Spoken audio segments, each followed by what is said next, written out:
نحمده ونصلي ونسلم على سيدنا ومولانا محمد رسوله النبي الأمين المكين الحنين الكريم الرؤوف الرحيم وعلى آله الطيبين الطاهرين المطهرين وصحبه الكرام المتقين المخلصين المكرمين وأولياء أمته والصالحين وعلماء ملته والعاملين وعلينا معهم أجمعين إلى يوم الدين. أما بعد، وقال سيدنا رسول الله صلى الله تعالى عليه وآله وسلم: بعثت أنا والساعة كهاتين، قال ودم السبابة والوسطى.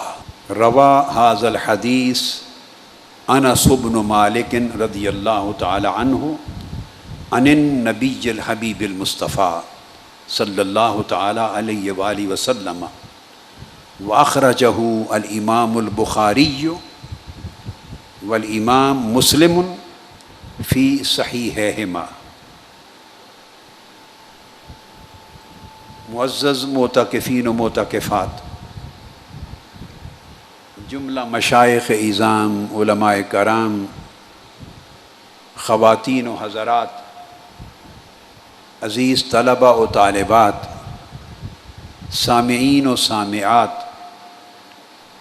شرق تا غرب پوری دنیا کے ٹی وی نیٹ ورک کے ذریعے اس عظیم روحانی اجتماع میں حاضرین و حاضرات، اللہ رب العزت کا شکر ہے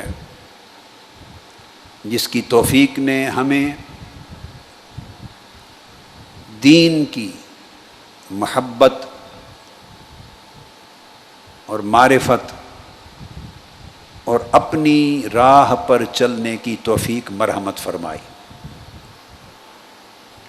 اور خوش نصیب ہیں وہ لوگ جو رمضان المبارک کے آخری عشرہ میں اللہ رب العزت کے در پر اس کے منگتے بن کے بیٹھے ہیں،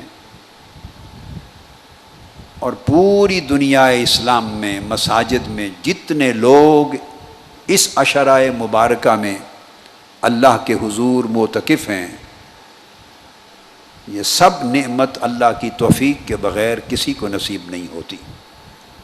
منہاج القرآن کو اس صدی کی عظیم احیاء اسلام اور تجدید دین کی تحریک کو، اس صدی کی عظیم اصلاح احوال امت کی تحریک کو، اس صدی کی عظیم فروغ و اشاعت دین کی تحریک کو، اس صدی کی عظیم اقامت و غلبہ دین حق کی تحریک کو یہ شرف حاصل ہے کہ حرمین شریفین کے بعد ہر سال عالم اسلام کا سب سے بڑا اعتکاف منہاج القرآن کے اس مرکز پہ ہوتا ہے، اور پھر اضافتاً آپ کو قدوۃ الاولیاء حضور سیدنا طاہر علاء الدین الگیلانی البغدادی قدس سر العزیز کا سایہ عاطفت نصیب ہوتا ہے، اور پھر آپ سلطان الاولیاء سید العارفین امام الکاملین حضور داتا گنج بخش سیدنا علی حجویری رضی اللہ تعالیٰ عنہ کی بستی میں معتکف ہوتے ہیں، اور حضور سیدنا غوث العظم غوث الثقلین ملحق الاصاغر بالاکابر سلطان الکل سیدنا شیخ عبد القادر الجیلانی رضی اللہ تعالی عنہ، ان کے فیوضات اور ان کی توجہات میں سے حصہ پاتے ہیں، اور جمیع اولیاء امت اور مشائخ ملت اور تمام طرق اور سلاسل سلوک و طریقت کے اولیاء طریقہ قادریہ، طریقہ چشتیہ، طریقہ نقش بندیہ مجددیہ، طریقہ سہروردیہ، طریقہ شاذلیہ، طریقہ رفاعیہ سمیت دنیا کے جتنے سلاسل اور طرق ہیں صوفیاء کے، ان اولیاء اور صالحین کی توجہات اور برکات میں سے حصے پاتے ہیں، چونکہ اس تحریک پر جمیع اولیاء امت کا سایہ ہے اور یہ مجمع البرکات ہے۔ اسی وجہ سے اس زمانے میں یہ تحریک منبع الحسنات ہے اور مصدر الخیرات ہے۔ اس سے خیرات کے چشمے پھوٹ رہے ہیں، نیکیوں کے، تقوی کے، پرہیزگاری کے، علم کے، معرفت کے چشمے ابل رہے ہیں، اور لاکھوں لاکھوں لاکھوں انسان اس تحریک کی کاوشوں سے راہ راست پہ آ رہے ہیں۔ انہیں کھویا ہوا دین واپس مل رہا ہے، ان کے بگڑے ہوئے عقائد سنور رہے ہیں۔ وہ بھولے بھٹکے لوگ جو بد اعتقادی کا شکار ہو گئے تھے، وہ پلٹ کر پھر سوئے گنبد خضرا چل پڑے ہیں۔ ان کا تاجدار کائنات سے ٹوٹا ہوا تعلق غلامی جڑ رہا ہے، ان کا اللہ جل مجدہ کے حضور ٹوٹا ہوا ربط بندگی جڑ رہا ہے۔ آپ اندازہ نہیں کر سکتے کہ مشرق سے مغرب تک یہ صرف اب اہل پاکستان کی بات نہیں، جو تحریک منہاج القرآن کی برکتوں سے فیضیاب ہو رہے ہوں، پورا ہند، سرزمین ہند کا کریا کریا، شہر شہر اس کے فیوز و برکات سے متمتع ہو رہا ہے۔ بنگلہ دیش کا شہر شہر کریا کریا، افغانستان کا شہر شہر کریا کریا، اس سے بڑھ کے اب ایران، پھر عالم عرب، مشرق وسطیٰ، پھر اس کے بعد مصر سے لے کے مغرب، الجزائر، سوڈان، ایریٹیریا اور شرق تا غرب جتنے بلاد عالم ہیں جہاں مسلمان آباد ہیں، وہاں تک نہ صرف مشن کی آواز پہنچ رہی ہے، ہماری اس تحریک سے جنم لینے والی کتب، مصنفات اور مؤلفات، تفسیر میں، علوم قرآن میں، حدیث میں 150 کتب صرف علم الحدیث میں لکھی گئی ہیں۔ 150 کتب جو پچھلے کئی 100 سال کی تاریخ میں کوئی زمانہ اس کی مثال پیش نہیں کرتا۔ اللہ رب العزت نے یہ شرف اس تحریک منہاج القرآن کو عطا کیا۔ سلوک میں، معرفت میں، سلوکیات میں، تاریخ میں، سیرت میں، علم قرآن میں، تفسیر میں، حدیث میں، فقہ میں، الغرض علوم جدیدہ میں، علوم قدیمہ میں ایک ذخیرہ ہے 500 کتب کا، جو دنیا کے مختلف زبانوں میں چھپ چکا ہے، عربی میں، انگلش میں، اردو میں، ہندی میں، نارویجن زبان میں، ڈینش میں، فرینچ میں، اسپینش میں۔ آپ تصور نہیں کر سکتے کہ دنیا کی کس کس زبان میں یہ تحریک منہاج القرآن سے جو علم کے چشمے نکل رہے ہیں، علم مصطفیٰ کے، ان کے ترجمے ہو کر اس پورے آفاق عالم کے کونے کونے کو منور کر رہے ہیں، عرب و عجم استفادہ کر رہے ہیں۔ یہ تحریک عالمی سطح پر احیاء اسلام کا فریضہ انجام دے رہی ہے۔ اہل پاکستان کو مبارک ہو، جن کو اس کا فہم ہے یا نہیں یہ نصیب کی بات ہے۔ تاجدار کائنات صلی اللہ علیہ وآلہ وسلم نے 14ویں کا چاند انگشت مبارک سے ٹکڑے کر کے دکھا دیا تھا۔ جن کا نصیب تھا ایمان لے آئے، جن کا نصیب نہ کافر کے کافر رہے۔ ڈوبے سورج کو پلٹا کے دکھا دیا تھا، نصیب والے مومن ہو گئے، بد نصیب کافر رہے۔ پتھروں نے سلام پڑھ کے دکھا دیا تھا، درخت سجدہ ریز ہو گئے تھے، کنکریاں کلمہ پڑھتی تھیں، اونٹ بکریاں سجدہ کرتے تھے، زمین سے آسمان تک معجزات ہی معجزات تھے، مگر جن کا نصیب تھا مان گئے، جو بد نصیب تھے ان کی آنکھوں پہ پردے رہے۔ ہماری حیثیت کیا ہے؟ ہم تو آقا علیہ السلام کے ادنا غلاموں کی آخری قطار میں بھی کھڑے کیے جانے کے قابل نہیں۔ ہم تو کوہ مصطفیٰ کے سگوں میں سے ہیں، ہم تو کوڑا کرکٹ بھی نہیں ہیں، لہذا یہ سب فیض مصطفیٰ ہے، یہ فیض صدیق اکبر ہے، یہ فیض فاروق اعظم ہے، یہ فیض عثمان غنی ہے، یہ فیض علی شیر خدا ہے، یہ فیض حسنین کریمین ہے، یہ فیض اویس قرنی ہے، یہ فیض امام جعفر صادق ہے، یہ فیض امام اعظم ہے، یہ فیض فضیل ابن عیاض ہے، یہ فیض ابراہیم ابن ادم ہے، یہ فیض بشر الحافی ہے، یہ فیض ذوالنون مصری ہے، یہ فیض غوث اعظم ہے، یہ فیض خواجہ اجمیر ہے، یہ فیض داتا حجویر ہے، یہ فیض شیخ سرہند ہے۔ ارے لوگوں، یہ ایک کائنات ہے فیوزات کی، جس وجہ سے شرق سے غرب تک اس تحریک کے جھنڈے لہرا رہے ہیں، اور کروڑوں لوگ اپنے سینے جہالتوں اور ضلالتوں سے پاک کر کے ایمان کے نور سے چمکا رہے ہیں۔ جن کے پردے اٹھ گئے انہیں ان کی قدر ہے، جو اندھے ہیں ان کی ناقدری سے کچھ فرق نہیں پڑتا۔ جنہوں نے نہیں ماننا تھا وہ حسین کو نہیں مانے، جنہوں نے نہیں ماننا تھا انہوں نے حسین کا سر قلم کر دیا، انہوں نے علی اکبر و علی اصغر کو شہید کر دیا، انہوں نے سیدہ زینب اور زین العابدین کو قیدی بنا دیا۔ جنہوں نے نہیں ماننا تھا وہ غوث العظم کو نہ مانے، نہیں ماننا تھا وہ خواجہ اجمیر کو نہ مانے۔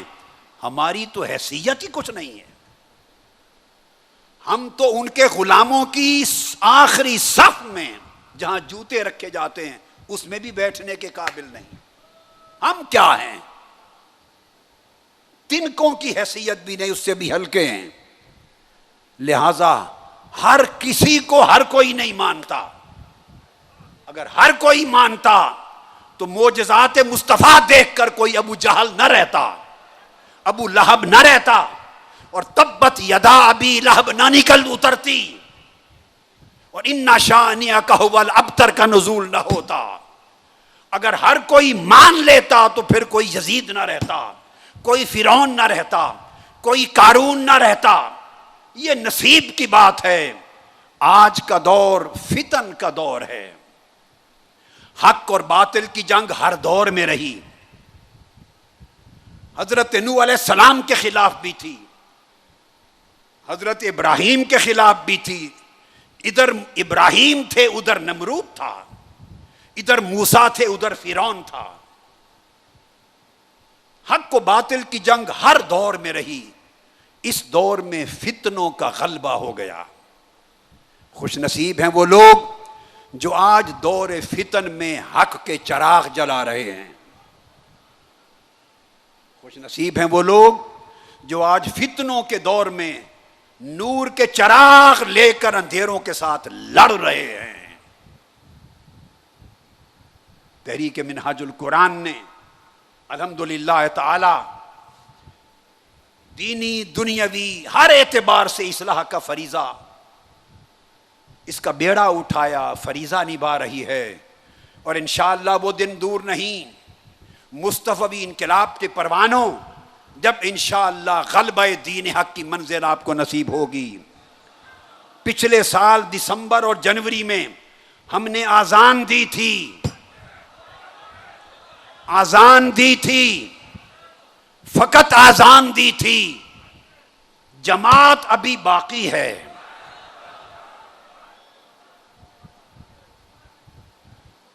آذان دینے والا مؤذن جماعت کے کھڑے ہونے تک درمیان میں شور شرابہ نہیں کرتا، وہ ایک بار آذان دیتا ہے پھر چپ کر کے بیٹھ جاتا ہے۔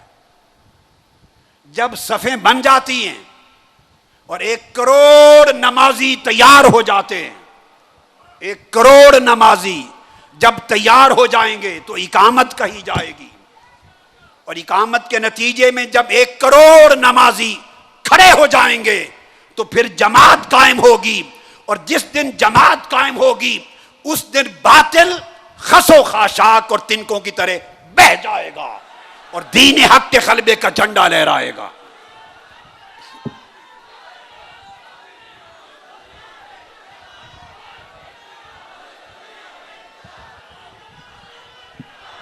ہم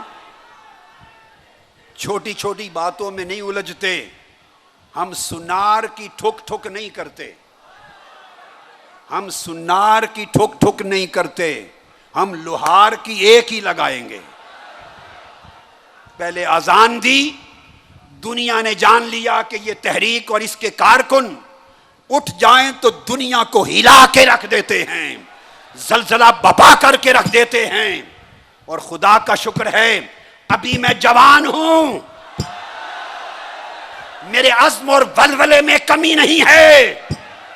جب جماعت کا وقت آئے گا تو جماعت کھڑی ہوگی، اور انشاءاللہ تعالی ظلم اور استبداد، جبر و بربریت اور گمراہی اور ضلالت کے بادل چھٹ جائیں گے، اور آسمانوں پر مصطفی انقلاب کا سورج طلوع ہوگا۔ آپ کا کام اس اعتکاف کو اتنا بڑھانا ہے کہ جلد وقت آنے پر پورا ملک اعتکاف گاہ بن جائے۔ یہ چند ابتدائیہ کلمات تھے۔ آپ نے کروڑ نمازی تیار کرنے ہیں۔ آپ میری بات سمجھ رہے ہیں؟ وہ کروڑ نمازی کے اقامت پر کھڑے ہو جائیں۔ معزز خواتین و حضرات، آقا علیہ الصلوۃ والسلام نے فرمایا، جسے حضرت انس بن مالک رضی اللہ تعالیٰ عنہ روایت کرتے ہیں، آقا علیہ السلام نے فرمایا کہ میں اور قیامت، میں اس وقت میں مبعوث ہوا ہوں کہ میں اور قیامت ان دو انگلیوں کی طرح قریب ہیں۔ آقا علیہ السلام نے ان دو انگلیوں کو باہم جوڑ دیا،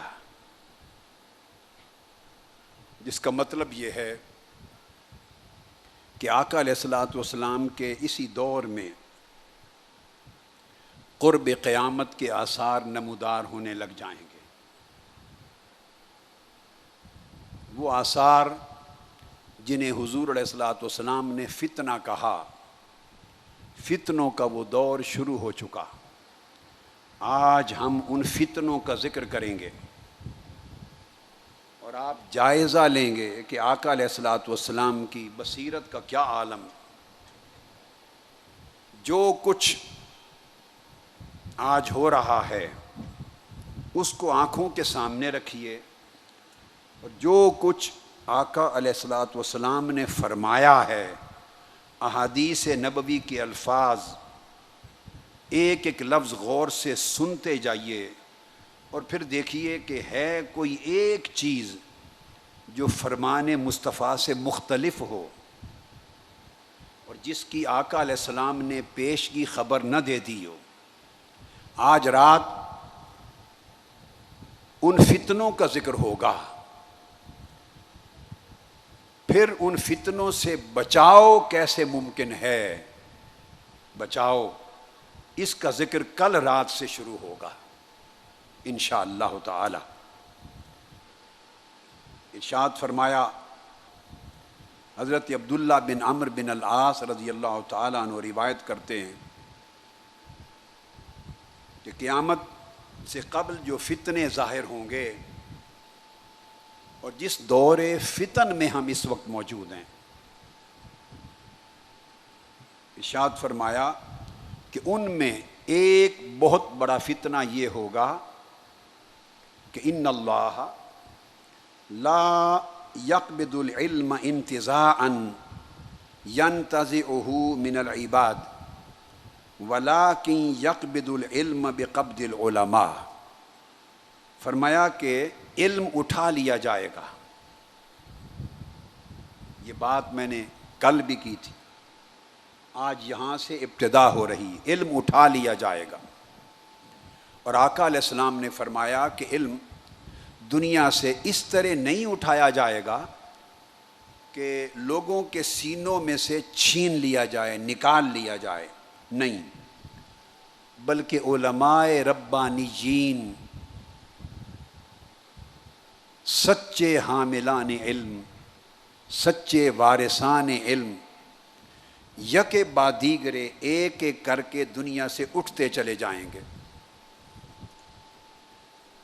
جب علم محمدی کے سچے وارث یکے بعد دیگرے دنیا سے اٹھتے چلے جائیں گے تو اس طرح گویا ان علماء ربانیین کے دنیا سے اٹھ جانے سے علم بھی اٹھ جائے گا، علم حق اٹھ جائے گا۔ اور پھر آقا علیہ السلام نے فرمایا حتی اذا لم یبق عالما اتخذ الناس رؤوسا جہالا، جب کوئی ایک بھی عالم ربانی نہیں بچے گا، یا جہاں جس شہر قریے خطے علاقے سے عالم حق اٹھ جائے گا، وہاں لوگ جاہلوں کو جو علم حق سے خالی ہیں اور اس کے صحیح وارث و حامل نہیں، انہیں اپنا سربراہ سردار بنا لیں گے۔ فسئلوا، پھر ان سے دین کے سوال کرنے لگ جائیں گے۔ فافتوا بغیر علم، اور وہ علم حق کے بغیر فتوے دیں گے۔ فضلوا واضلوا، وہ خود بھی گمراہ ہوں گے اور لوگوں کو بھی گمراہ کریں گے۔ یہ وہ فتنہ ہے اور وہ علامت ہے جسے آپ ہر روز کثرت کے ساتھ دیکھتے ہیں۔ اس کی وضاحت کی چنداں ضرورت نہیں، سے آپ دیکھتے ہیں کہ کس طرح علماء حق کی کمی ہوتی جا رہی ہے، کس طرح دنیا علماء ربانیین سے خالی ہوتی جا رہی ہے، اور ان کی جگہ کس طرح علماء سو لیتے چلے جا رہے ہیں، اور لوگوں کو علماء سو جھوٹے فتوے دے کر کس طرح گمراہ کرتے ہیں، کس طرح ان کے ذہنوں کو پراگندہ کرتے ہیں، کس طرح امت کو تفرقہ میں مبتلا کرتے ہیں، اور کس طرح اپنی بدعمالیوں اور بے علمیوں کی وجہ سے امت کو راہ حق سے پھسلاتے ہیں اور دین کو بدنام کرتے ہیں، دین کو ہلکا کرتے ہیں، اور معاشرے کی نگاہ میں وہ اپنے بے کردار ہونے کے باعث دین کے وقار کو کس طرح ختم کرتے چلے جا رہے ہیں۔ اب اس کے بعد آج میں احادیث کا تذکرہ کروں گا، تھوڑی تھوڑی وضاحت کرتا جاؤں گا۔ مضمون اتنا جامع ہے کہ صرف احادیث نبوی ہی آج کا خطاب ہوگا۔ میں چاہتا ہوں تاکہ عین کلام مصطفیٰ کو سنیں، الفاظ نبوت کو سنیں، اور براہ راست آقا علیہ السلام کے کلمات مبارکہ سے پورے فتنوں کے تصور کو سمجھیں اور آج کے دور میں اس کے نقشے کو دیکھتے چلے جائیں۔ حضرت انس رضی اللہ تعالیٰ عنہ مزید روایت کرتے ہیں کہ فتنوں میں سے ایک فتنہ یہ ہوگا کہ ایک زمانہ آئے گا کہ پورا دور اخلاقی برائیوں سے بھر جائے گا۔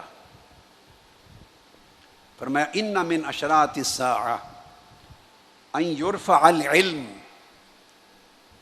ان علامتوں میں سے جن کو فتنہ قرار دیا جا رہا ہے، ایک یہ ہے کہ علم اٹھا لیا جائے گا، وَيَكْثُرَ الْجَهْلُ، اور جہالت چھا جائے گی، ہر طرف جہالت ہوگی، علم اور فہم کم ہو جائے گا، شعور اور آگہی کم ہو جائے گی، دانش عقل اور بصیرت کم ہو جائے گی، اور لوگوں کو عقل اور دانش کی بات سمجھ بھی نہیں آئے گی، چونکہ جہالت بیچنے والے بہت ہوں گے، جھوٹ کا سودا دینے والے بہت ہوں گے، گمراہی پھیلانے والے بہت ہوں گے، ٹی وی پر بھی، میڈیا پر بھی، اخبارات میں بھی، ممبروں پر بھی، مساجد پر بھی، سیاست میں بھی، مذہب میں بھی، معاشرے میں بھی، وہ لوگ جو گمراہی پھیلا رہے ہوں گے، جہالت پھیلا رہے ہوں گے، لوگوں میں بے شعوری پھیلا رہے ہوں گے، ان کی کثرت ہو جائے گی، اور حق کی بات اور صحیح شعور کی بات کرنے والے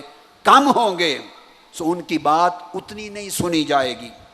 فرمایا جہل کثرت کے ساتھ پھیل جائے گی، وَيَكْثُرَ الزِّنَا، بدکاری معاشرے میں عام ہو جائے گی، وَيَكْثُرَ شُرْبُ الْخَمْرِ، شراب کا پینا عام ہو جائے گا، وَيَقِلَّ الرِّجَالُ وَيَكْثُرَ النِّسَاءُ، لوگوں کے گھر بیٹیاں زیادہ پیدا ہوں گی، بیٹے کم پیدا ہوں گے مقابلتاً۔ آقا علیہ الصلوۃ والسلام گن گن کے دور فتن کے آثار و احوال کا بیان فرما رہے ہیں، اور پھر حضرت عبداللہ ابن مسعود اور حضرت ابو موسیٰ اشعری رضی اللہ تعالیٰ عنہ روایت کرتے ہیں، اور یہ حدیث بھی متفق علیہ، سب بخاری اور مسلم کی متفق علیہ حدیث بیان کر رہا ہوں۔ دونوں نے فرمایا کہ آقا علیہ السلام نے فرمایا کہ آخری زمانہ آئے گا، جہالت اترے گی اور چھا جائے گی پورے زمانے میں۔ آپ اپنے معاشرے کے حالات کا جائزہ لے لیں کہ لوگوں میں اچھے برے کی تمیز نہیں رہی، ڈاکو چور اور امانت دار محافظ، اس کا امتیاز ختم ہو گیا ہے۔ جو لوگ ان کو لوٹتے ہیں، ان کا مال حرام کے طور پہ کھاتے ہیں، جو خیانت کرتے ہیں، قوم کا خزانہ ڈاکوؤں کی طرح لوٹتے ہیں، 5 سال ان کو گالیاں دیتے ہیں، پھر انہی کو ووٹ دیتے ہیں۔ جہالت اور بے شعوری اتنی چھا گئی ہے، فرمایا اور شعور اتنا کم ہو جائے گا۔ وَيَكْثُرُ فِيهَا الْحَرْجُ وَالْحَرْجُ الْقَتْلُ، اور فرمایا حرج بڑھ جائے گا، حرج بڑھ جائے گا۔ صحابہ کرام نے پوچھا یا رسول اللہ حرج کیا ہے؟ فرمایا قتل و غارت گری اور دہشت گردی۔ دیکھتے آئیے، ہر طرف قتل ہوگا، خون خرابہ ہوگا، دہشت گردی ہوگی۔ اور ایک حدیث میں آقا علیہ السلام نے فرمایا نہ قاتل کو معلوم ہوگا کہ میں اس کو قتل کیوں کر رہا ہوں، نہ مرنے والے کو پتا ہوگا کہ مجھے قتل کیوں کیا گیا، نہ اس کے وارثوں کو پتا ہوگا۔ اس کا مطلب اجرتی قاتل، پیسے دے کر قاتلوں کے ٹولے خریدے جائیں گے، اجرت پہ قاتل ہوں گے دڑوں کے دڑے، اور ملک میں، معاشرے میں، اسلامی دنیا میں، عوام میں بد امنی پھیلانے کے لیے قتل عام ہو جائے گا۔ یہ سارا سلسلہ آپ کے سامنے۔ اب پھر آقا علیہ الصلوۃ والسلام نے ایک روز صحابہ کرام کی مجلس میں اسے امام احمد بن حنبل نے اور ابن ماجہ نے اور ابن ابی شیبہ نے اور طبرانی نے اور امام حاکم نے روایت کیا، اور حدیث صحیح ہے۔ آپ نے بیان کیا اس طرح کہ ایک زمانہ آئے گا کہ دنیا سے علم اٹھا دیا جائے گا، اٹھ جائے گا۔ اس پر ایک صحابی نے عرض کیا یا رسول اللہ وَكَيْفَ يَذْهَبُ الْعِلْمُ وَنَحْنُ نَقْرَأُ الْقُرْآنَ وَنُقْرِئُهُ أَبْنَاءَنَا وَيُقْرِئُهُ أَبْنَاؤُنَا أَبْنَاءَهُمْ إِلَى يَوْمِ الْقِيَامَةِ۔ ایک صحابی نے عرض کیا یا رسول اللہ علم کیسے اٹھ جائے گا آپ کی امت سے، جبکہ ہمارے اندر قرآن مجید موجود ہے، ہم خود بھی پڑھتے ہیں، اور یہ قرآن اپنی اولادوں کو پڑھاتے ہیں، پھر ہماری اولادیں اپنی اولادوں کو پڑھائیں گی، اور اس طرح قرآن پڑھنے اور پڑھانے کا سلسلہ قیامت تک جاری رہے گا۔ تو جب یہ سلسلہ جاری رہے گا تو قرآن مجید کے ہوتے ہوئے علم کیسے اٹھ جائے گا؟ اس سوال کے جواب میں آقا علیہ السلام نے فرمایا ثقلت کا امک، زیاد تیری ماں تجھے گم کر دے، ان کنت لأراک من افقہ رجل بالمدینہ، میں یہ سمجھتا تھا کہ تو شہر مدینہ کے بڑے سمجھدار لوگوں میں سے ہے، اور تو نے عجیب سوال کیا۔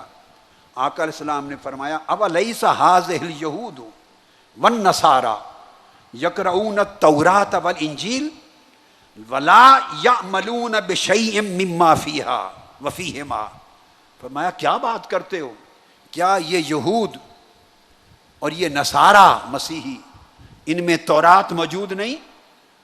کیا ان میں انجیل موجود نہیں؟ اور وہ اس زمانے سے لے کے آج تک تورات اور انجیل اللہ کی کتابوں کو پڑھتے نہیں آ رہے؟ کیا وہ خود نہیں پڑھتے؟ کیا اپنی اولادوں کو نہیں پڑھاتے؟ ان کی اولادیں آگے نہیں پڑھاتی آئیں؟ نسل در نسل وہ بھی تو پڑھتے آئے ہیں، مگر وہ گمراہ ہو گئے، ان کا علم اٹھا لیا گیا۔ کیوں؟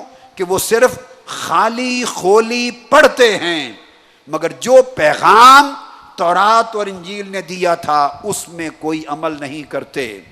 جب میری امت قرآن کو فقط پڑھے گی، قرآن کو فقط سنے گی، قرآن کو فقط چومے گی، قرآن کو فقط بیٹیوں کے جہیز میں دے گی، قرآن کو فقط غلاف میں ڈال کے برکت کے لیے رکھے گی، قرآن پر صرف قسمیں کھائے گی، اور ان کا کوئی حقیقی تعلق قرآن سے نہیں رہ جائے گا، اور قرآن کے پیغام کو نہیں سمجھیں گے، اور قرآن کی تعلیمات پر عمل نہیں کریں گے، اور قرآن ان کی زندگی میں نہیں اترے گا، تو پھر قرآن کے امت میں موجود ہونے سے انہیں کوئی عملی نفع نہیں پہنچے گا، وہ اٹھ جائے گا علم ان سے، چونکہ ان کا تعلق قرآن کے علم سے عملاً کٹ چکا ہوگا، وہ امت اس وحی کی برکات سے محروم ہو گئی ہوگی، قرآن ان کے لیے صرف کیل و کال کے لیے رہ جائے گا، صرف تقریروں کے لیے رہ جائے گا، صرف مناظروں کے لیے رہ جائے گا، فتویٰ بازوں کے لیے رہ جائے گا، مگر قرآن کی روح لوگوں کے دلوں سے، سینوں سے، زندگیوں سے نکل جائے گی۔ بولیے کیا آج ہم اس مقام تک نہیں پہنچ گئے؟ اونچا بولیے نا، پہنچ گئے۔ پھر آقا علیہ الصلوۃ والسلام نے فرمایا، ابو ہریرہ رضی اللہ تعالیٰ عنہ روایت کرتے ہیں، فرمایا ایک زمانہ وہ آئے گا، آقا علیہ السلام فرماتے ہیں ایک زمانہ وہ آئے گا جس زمانے میں محصولات کو میں وقت بچانے کے لیے جہاں طویل مضمون ہے اس کا ترجمہ بیان کروں گا، جہاں مختصر مضمون ہے اس کا عربی متن بھی بتا دوں گا، مگر یہ سب احادیث میری کتاب معارج و سنن میں درج ہیں۔ معارج